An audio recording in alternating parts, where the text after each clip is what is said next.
그러면 그 중에서도 저는 이 환율 얘기를 더 해볼게요. 환율. 그럼 환율은 어떻게 결정되나?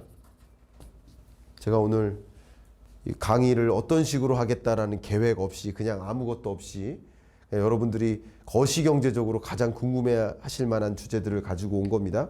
근데 이 시간이 끝나면, 이 수업이 끝나면 메커니즘이 딱 연결될 겁니다. 수많은 그 톱니바퀴가 하나씩 하나씩 붙어서 같이 돌아간다는 것을 이해하게 되실 거예요. 환율을 보겠습니다. 환율은 어떻게 결정될까? 환율은 쉽게 말해서 돈의 가치입니다. 근데 금리가 돈의 가치예요. 금리가 돈의 가치인데 환율은 상대국 통화 대비 원화의 가치 혹은 상대국 통화 대비 달러의 가치, 이게 환율이죠. 그러면 환율을 결정하는 요인은 더 복잡하겠죠. 근데 그 복잡한 요인들을 좀 간추려 볼게요. 환율을 결정하는 요인 뭐가 있을까? 첫 번째는 그 나라 경제의 거시경제 건전성. 이걸 뭐 쉽게 말하면 펀더멘탈이라고 보통 표현하죠. 건전성. 거시경제 건전성을 봅니다. 예를 들면 미국 경제가 앞으로도 거시경제가 건전할 것 같아요. 큰 충격 없이 계속 갈 것 같아요. 그러면 아무래도 미국 돈의 가치는 강해지는 겁니다. 반대로 우리나라 경제가 거시경제적으로 불안할 것 같아요. 그러면 당연히 원화 가치는 떨어지는 겁니다. 가장 극단적인 예를 들어보면 우리나라 돈을 가지고 환전해서 상대적으로 신흥국에 여행을 갔을 때 그 물건 가격이 싸요, 비싸요? 싸잖아요. 왜 대답을 안 하세요? 아무도 없는 것 같이. 한동훈 학생. 예를 들어서 아시아의 신흥국에 놀러 가요. 근데 상대적으로 10,000원의 쓰임새가 더 많죠. 그죠? 한 끼 식사가 뭐 풍성하게 식사해도 돈 얼마 안 나오죠. 그게 가장 대표적으로 펀더멘털을 보여줘요. 그 나라의 경제력, 그 나라 경제의 신인도 있죠? 그런 것들을 다 보여줘요. 근데 결국 거시경제 건전성이 원달러 환율로 가정하면 한국과 미국을 고려했을 때 한국의 거시경제 건전성은 향후 좀 부정적이야. 근데 미국 경제는 향후 괜찮아 라고 하면 할수록 강달러 기조가 유지될 가능성이 있겠죠. 특히 트럼프 2.0 시대에 트럼프가 미국 나홀로 Make America Great Again 하면서 미국 우선주의를 전략을 취하다 보니까 한국에는 계속 불리하게 적용해요. 현대제철이 이번에 공장을 미국에 입지시키려고 지금 논의하고 있거든요. 그러니까 불러 모으는 거예요. 야, 삼성전자 여기 공장 더 줘. 왜? 그리고 한국 생산 의존도 줄여. 중국에서 생산도 하지 마. 미국에서 생산 능력을 늘려. 공장 이전 자체가 아니라 그 해당 기업의 전체 총 글로벌 생산량에서 국별 의존도를 좀 보면 미국 내 더 생산하겠다. 이게 GDP입니다.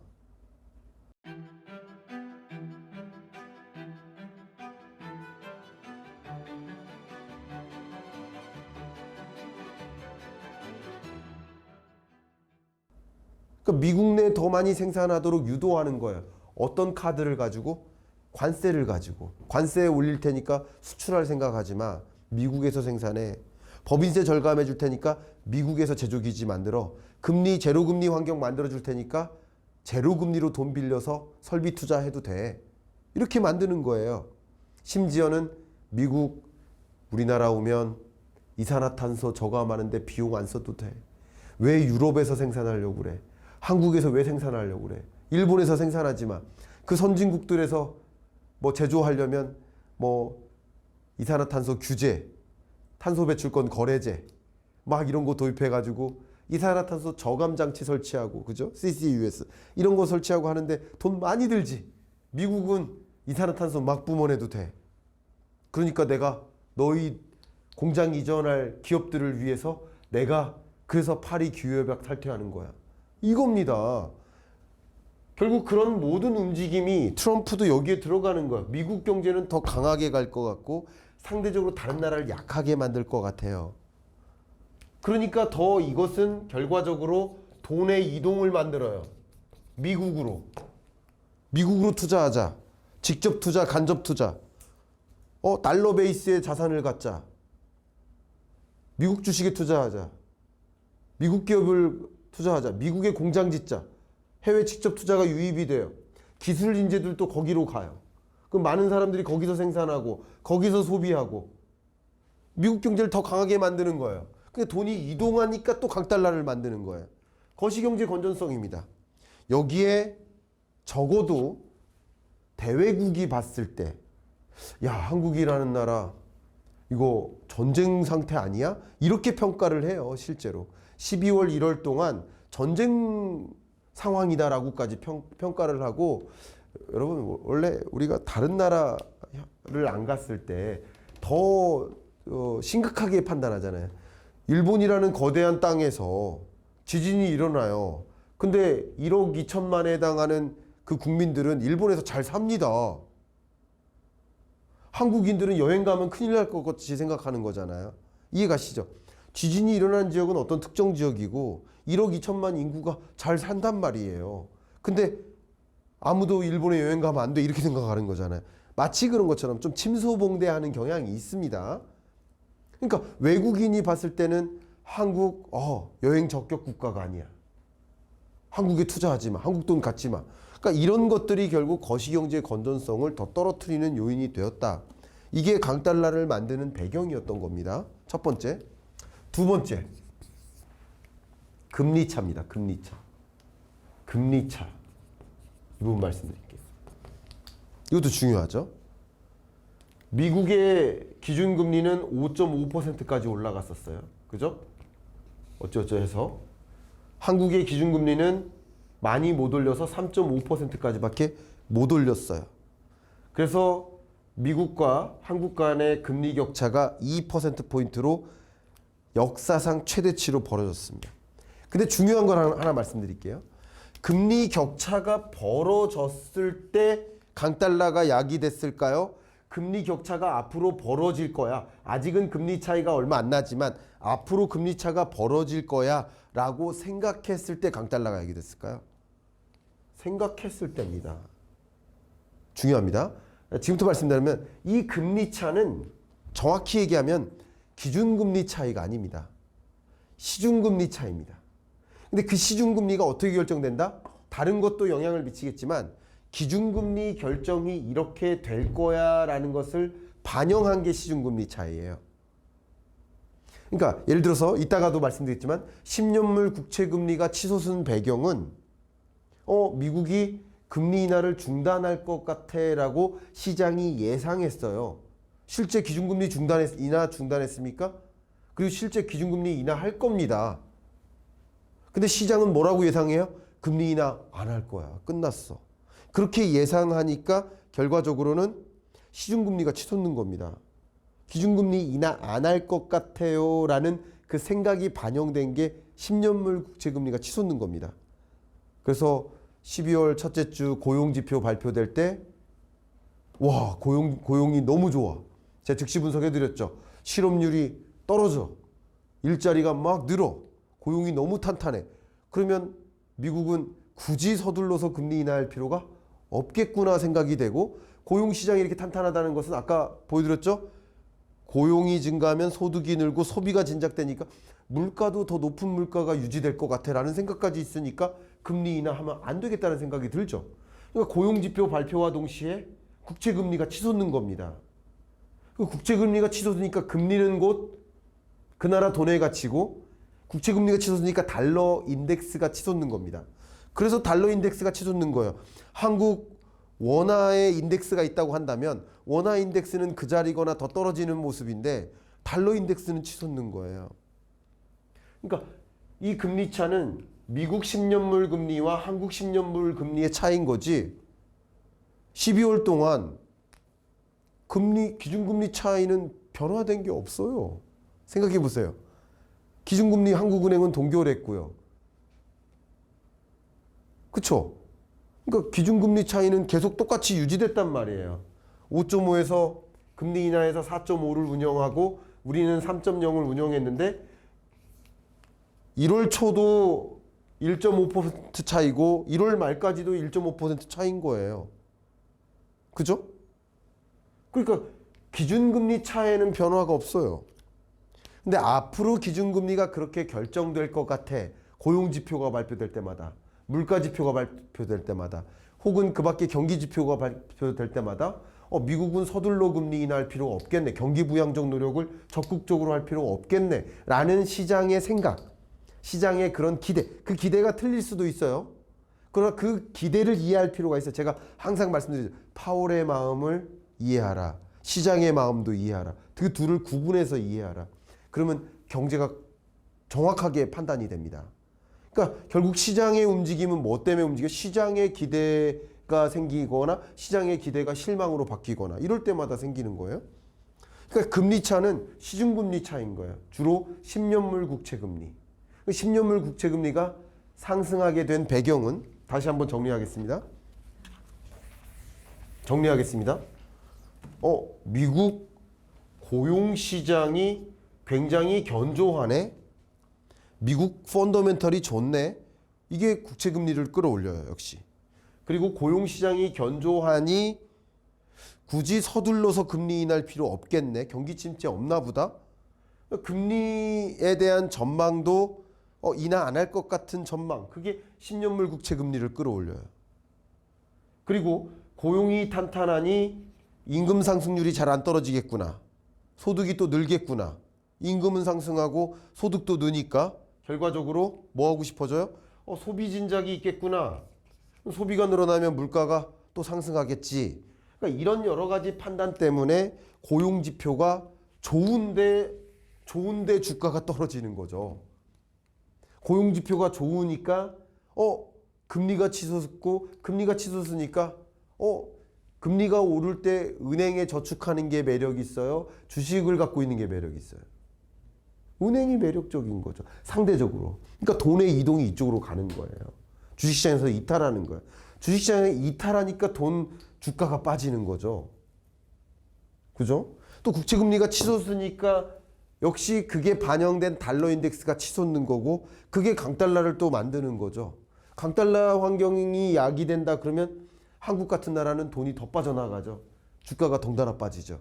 그러니까 결국은 이 금리를 결정한 것은 고용지표였다.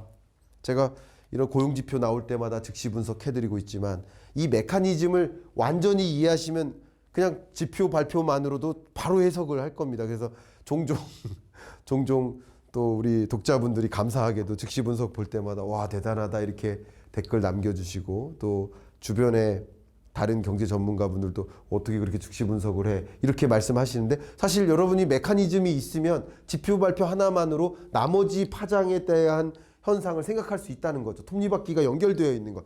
고용과 물가와 금리와 환율과 주가와 이런 것들 연결되는 거예요. 금리차. 고용지표가 하나 중요하고 그 다음 물가지표가 중요한데 물가지표를 봤을 때도 1월에 CPI 데이터가 나왔단 말이에요. 그 CPI 데이터를 딱 봤는데 물가가 생각보다 안 잡힐 줄 알았는데 2차 인플레 올 줄 알았는데 어쨌든 CPI 데이터 나오는 그 순간만큼은 물가가 기대에 부합했어요. 그 물가가 떨어지는구나. 물가가 떨어지면 금리를 인하해도 되겠구나. 물가 잡기 위해 높은 금리를 유지했는데 예상외로 물가는 물가대로 잡히는구나. 여기까지 보면 야 고용은 괜찮고 물가는 떨어지고 파월 진짜 통화정책 잘했구나 라는 평가가 내려지는 거예요. 그 순간만큼은. 그러니까 물가가 잡히는 국면에서는 금리 인하 중단할 필요 없겠네. 금리 인하 또 기대되네. 금리 인하에 대한 기대감이 역시 기대감. 그 기준금리 인하 했어요? 안 했어요? 안 했어요. 기준금리 인하에 대한 기대감만으로 시중금리가 또 폭락하는 겁니다. 시중금리가 폭락하니까 은행에 저축하는 게 유리해요? 주식을 갖고 있는 게 유리해요? 이제는 또 주식을 갖고 있는 게 유리해요. 주식시장에 돈의 유입이 있는 거예요. 그러니까 주가가 상승하는 거죠. 금리차입니다. 또 우리나라의 경우에는 1월 16일 날 한국은행의 금통위가 있었습니다. 물론 시장의 예측은 반반이었어요. 그것도 시장의 기대인 거예요. 자, 시장의 기대는 50% 확률로 동결, 50% 확률로 인하. 근데 금리를 동결했어요. 금리 인하에 대한 기대감을 갖고 있었다고 가정한다면 기대감이 실망으로 바뀌었겠죠. 금리 인하 안 하는가 보다. 금리 인하 안 하는가 보다 하니까 아무래도 10년물 우리 한국의 금리는 올라가겠죠. 역시 미국의 금리, 미국 10년물 금리도 중요하지만 한국 시중금리도 중요해요. 그러니까 역시 CPI 발표된 날 시중금리가 떨어졌지만 10년물 시중금리가 떨어졌지만 우리나라 시중금리는 또 올라갔어요. 결국 이 금리 차가 좁혀지니까 결과적으로 환율이 떨어지는 거죠.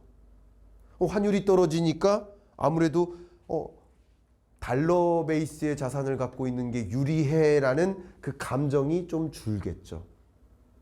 그게 주가의 상승입니다. 이해가셨죠? 한국 시장 주가 상승도 그래서 야기되는 겁니다. 금리 차가 결정을 해줘요. 이 메커니즘이 그런 겁니다. 또 중요한 것들, 그러니까 이게 환율 하나만 공부해도 거시경제를 다 공부하게 되고, 그냥 예를 들어서 금리 결정만 보고도 거시경제를 다 공부하고, 이게 다 연결되어 있기 때문에 그래요. 그렇죠? 세 번째 환율을 결정하는 것 하나를 가정한다면 이것은 그냥 말 그대로 불확실성입니다. 불확실성. 너무 중요합니다. 그러니까 제가 그동안 여러분께 환율 전망에 대해서 코멘트를 해드릴 때 이렇게 말씀드립니다. 환율은 누구도 맞출 수가 없어요. 환율을 맞출 수 있는 건 사실은 없다고 봐야 돼요.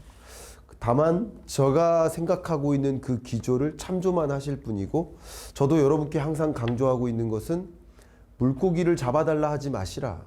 환율 자체를 물어보지 마시라. 환율이 어떻게 정해지는지 메커니즘을 이해하시고 여러분이 판단하는 능력을 가지셔라 라고 말씀드리는 그 대표적인 이유가 환율이라는 관점에선 이걸 모르는 거예요. 내일 전쟁 날지 아세요? 내일 세계대전이 일어날지 아세요? 내일 팬데믹이 다시 올지 아세요? 내일 예를 들어서 우리나라 정치적 향방이 어떤 식으로 전개될지 아세요? 탄핵이 될지 안 될지 아세요? 몰라요. 그 모르는 일들은 저도 몰라요. 모르니까 환율을 전망할 수는 없는 거예요. 이 불확실성을 모르니까. 근데 어쨌든 거시경제 건전성을 전망하고 금리차를 전망하니까 주로 이 두 가지 관점에서 환율이 이럴 것이다라고 스탠스를 의견을 드리는 거예요. 물론 이 세 가지 말고도 더 많이 있습니다만 함축적으로 말씀드리는 겁니다. 근데 불확실성을 아냐고요. 불확실성은 불확실하니까 불확실성인데요. 외환시장에서, 자본시장에서 가장 싫어하는 게 뭐가 어떻게 될지 모른다. 예측 불가능성. 예측할 수 없는 일. 그게 가장 두려워요. 근데 이 불확실성이 어쨌든 한국 경제에는 드리워졌잖아요. 정치적 불확실성. 뭐가 어떻게 될지 몰라 하는 불확실성이 등장했잖아요. 그러면 등장하기 전과 후로 봤을 때, 등장 전과 후로 봤을 때 불확실성의 레벨은 올라갔죠. 맞아요? 불확실성의 레벨은 올라갔어요. 뭐가 어떻게 될지 모르는 또 다른 변수가 등장한 거예요. 다른 것들도 모르죠. 전쟁이 날지, 대만 해협에서 뭐 미중이 충돌할지, 그거 모르죠. 어떻게 그것까지 다 합니까? 그럼 모르는 일들이 당면할 가능성에 대해서 그 가능성이 올라간 건 사실이에요. 불확실성이 고조된다. 그 일시적으로, 자, 하나부터 말씀드리겠습니다. 일시적으로 어떤 불확실성이 등장했다. 예를 들면 비상계엄 선언, 러시아의 우크라이나 침공, 그 팬데믹 선언, 이해가시죠? 금융위기, 한국의 IMF 외환 위기, 이런 거대한 불확실성이 갑자기 등장했다. 그러면 일순간 1, 2번을 완전히 무시하고 슈퍼 강달러를 이야기합니다. 이럴 때는 스파이크를 찍습니다. 스파이크를 찍어요. 이거 중요한 얘기죠. 왜냐하면 일시적으로 이런 나머지 상황을 다 배제시켜요. 다 배제시키고 일단 엄청난 위험이 등장했구나. 그러면 여러분 돈을 뭘로 갖고 있고 싶어요? 안전자산으로 갖고 싶은 거예요. 그 안전자산의 대표격이 달러와 금이에요. 그러니까 달러 선호 현상, 금 선호 현상이 집중되는 거예요. 그래서 이런 불확실성이 등장하면 이런 요소를 배제한 채 그냥 달러 가치가 치솟습니다. IMF 외환위기 때 1,100원대를 찍었던 것도 그 이유고요. 글로벌 금융위기 때 원달러 환율이 1,600원을 돌파했었던 것도 그 이유입니다. 러시아 우크라이나 전쟁 발발 즉시 루블화 가치가 급락하고 달러 가치가 급등했었던 것도 그 이유입니다. 역시 불확실성의 종류는 여러 가지인데 향후 통화정책의 방향성이 어떻게 될지 몰라. 미국이 자이언트 스텝을 하네? 향후 통화정책에 대한 불확실성이 고조될 때도 역시 불확실성의 요인으로서 달러를 소유하고자 하는 거예요. 그래서 22년에도 슈퍼 강달러가 야기됐었죠. 22년 말. 일시적인 달러 선호 현상이 집중되는 시점이 이런 겁니다. 그런데 일시적인 걸 말고요. 이걸 배제하고, 일시적인 현상을 배제하고 이 불확실성이 어떻게 전개되느냐에 따라서 이런 기조적인 움직임이 있겠지만 갑자기 그런 불확실성이 등장하면 원달러 환율은 치솟는 겁니다. 이해 가셨죠? 그렇게 보시면 좋겠고, 그러면 외환시장을 전망할 때 이 부분은 모르잖아요. 그래서 항상 전제를 뭐예요? 향후 원달러 환율의 변동성을 가져올 만한 변수가 없다라는 전제하에서 지금의 거시경제 건전성의 흐름, 그리고 지금의 금리차에 대한 전망에 기초한다면 강달러 기조에서 깨지기는 쉽지 않다라고 의견을 드리죠. 그래서 강달러가 장기화될 것이다. 이걸 강달러 뉴노멀이라고 표현하죠.